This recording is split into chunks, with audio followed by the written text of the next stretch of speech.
my God. Nasira na ang ating mga sunflower. Ay, sa ulan. Oh, natanggal sila sa seedling tray. Ayan, nag-uugat pa naman na siya. Lipat na lang natin. Wala na, nilipad na. Nilipad na. Nilipad na siya, guys. Walang natira sa ating mga sunflower. Lahat. Ay. Sa ulan to, guys, oh. Walang natira. Ginawa natin yung sunflower.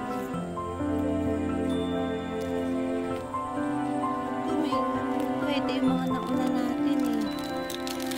Wala na, guys. Nasira na.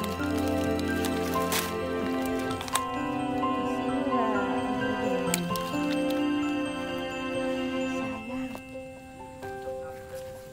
200 plus pa naman ito. Yung sunflower natin. Na pieces. Wala na tayong marirecover. Ana.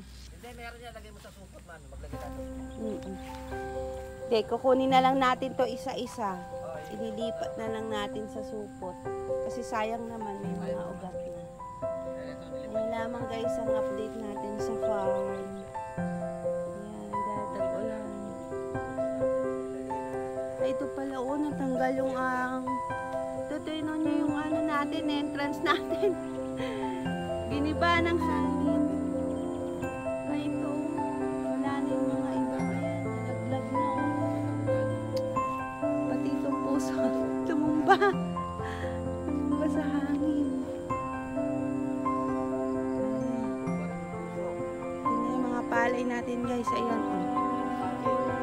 Wala, tumumba lahat. Diba, ang mga tumumba din. Ay, saging na may ano. Yung saging na may bunga, tumumba. Oh my God.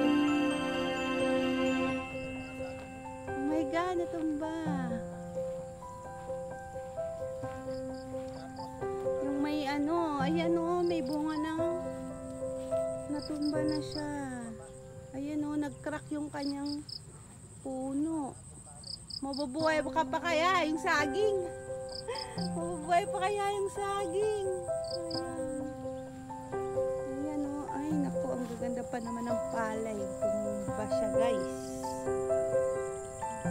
Tumumba siya. Halos kalahati ng...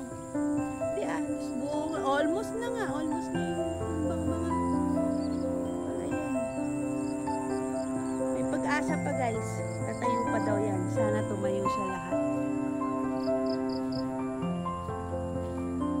Nagsiputol yung mga saging natin, oh.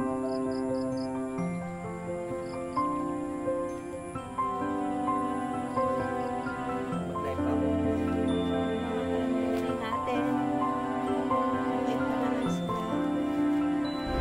Nakakalungkot man isipin, guys, pero kailangan nating ngumiti at lumaban sa mga panahong ito.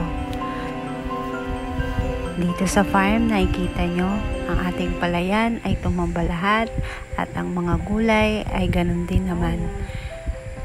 Laban lang tayo, guys, dahil pagkatapos nyan, magkakaroon na naman tayo ng magandang ani. May kasabihan nga, there's a rainbow always after the rain. Kaya mag-iingat kayo palagi, guys.